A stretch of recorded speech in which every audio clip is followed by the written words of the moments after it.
Sir আজকে কি হয়েছে স্যার? এই যে একজন ব্রড ডেড পেশেন্ট নিয়ে আসছিল আর কি, একজন লোক পেশেন্টটা আসার পরে মানে এখানে আসার আগে মৃত স্যার।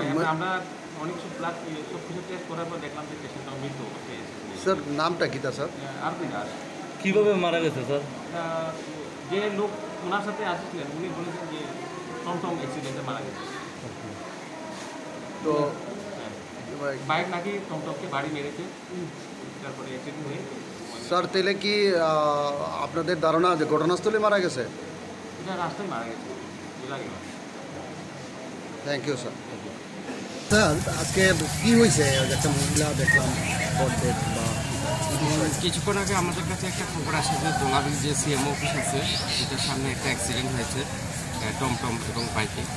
তো একটা মহিলা গুরুতর অবস্থায় খোয়াই ডিস্ট্রিক্ট হসপিটালে আনা হয়েছে।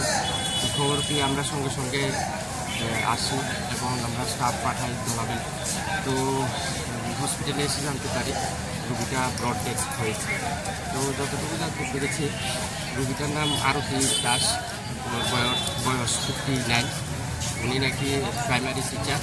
তো ওনার কাজে যাওয়ার সময় এই দুর্ঘটনাগ্রস্ত হয়েছে। তো আমরা এখন যে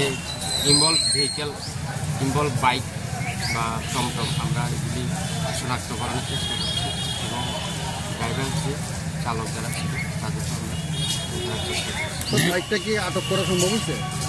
এখনো চলছে, আমরা চেষ্টা করছি। টমটম ড্রাইভার কি আহত হয়েছে? সেটা টমটম ড্রাইভার এবং বাইক ড্রাইভার উভয়ই জায়গা থেকে পলায়ন করেছে। তো আমরা এগুলিকে যারা ছিল বা যারা আইউটনেস আছে সবাইকে আমরা জিজ্ঞেস করছি এবং অতি দ্রুত আমরা বাইক এবং টমটম দুটোকেই আমরা ডিটেক্ট করার আমরা চেষ্টা করছি। কতটার সময় ঘটনাটা হয়েছে স্যার? ঘটনাটা হয়েছে ঘন্টাখানিক আগে, হয়তো ঘটনাটা হচ্ছে 12টা 11টা 7টা 10:30। ধন্যবাদ স্যার।